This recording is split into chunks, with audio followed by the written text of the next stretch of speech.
Without a doubt, firefighting is an essential service in any community. It is evident there is a definite need to improve community-based firefighting facilities in the Mushkegowuk First Nations.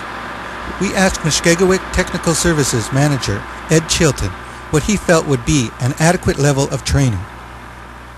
We've got like 6 communities in our council area, and all their fire protection services vary from virtually non-existent to very well established volunteer fire brigade. All of them range, like I said, in various degrees, and some of them need basic organization, get that interest stirred in the communities and maintained, have the leadership established and continue with it.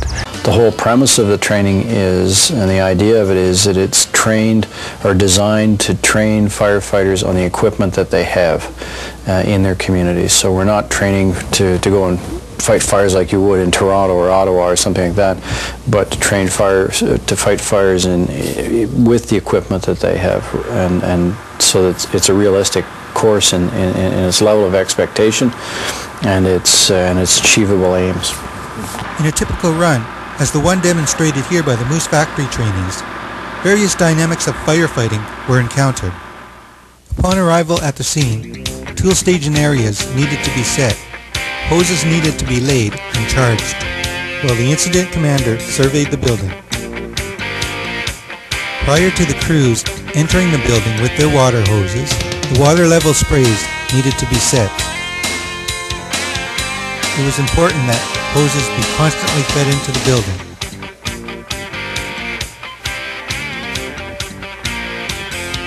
Here we see fire hoses filled with sand are used to simulate casualties. Occasionally, a second hose needed to be charged. It was imperative that all members of the crew keep their lines of communications open. Also, it was important for all members to attend to their specific duties. Upon the completion of each successive run, instructors offered constructive criticism and remarked on the progress of the crews. Oh, there's quite a bit of progress actually. When we're in the communities doing in-house training, we try to make it as best as possible with the equipment that we have up there. Now, I realize we can't light fires in the communities up there, but that's why we come down here to get the search and rescue techniques. By giving these guys a real eye-opener, it's much better for them because they have the live fire, they have the heat, they have the smoke, all the combustion particles and everything involved.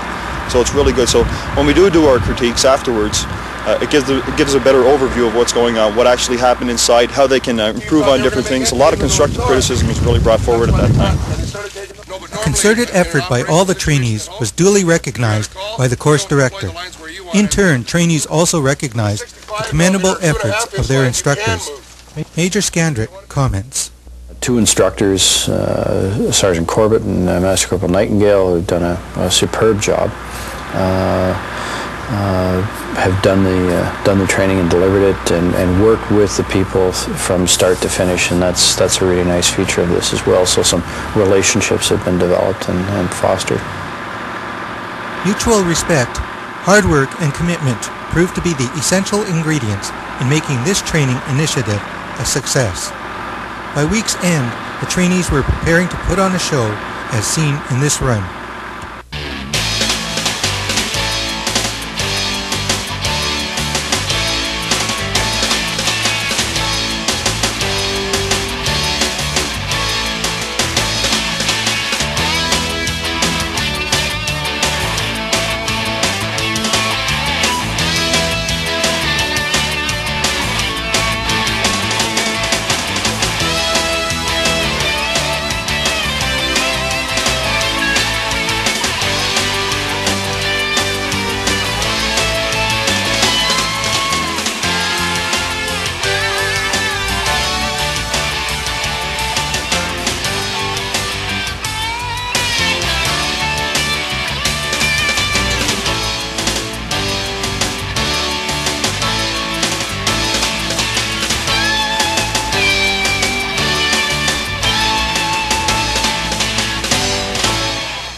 Here's some general comments about the run. How do you think that run went, Don? I thought it went very well. Yeah? I thought it was an excellent run. Okay, great. So Wally, you were doing the outside command? I was in control outside, monitoring all the guys, supervising the guys outside, overseeing the operations pretty well, and from the outside. And John was my eyes inside. John, what were you doing on this run? I was Rescue 1. Rescue 1, and would that involve any problems? No problems. How do you do? Excellent. Excellent. There was a lot of people to deal with, a lot of floors to look after, so we coordinated the activities great in there. And good communication between the fire chief and Rescue 1. How's the training been to help you out on this? Excellent, excellent. Couldn't get any better. It's helped immensely. Couldn't ask for a better trainer in Don Tony. I could never learn this anywhere else. Well, maybe not anywhere else, but I mean, this quality of training is really something.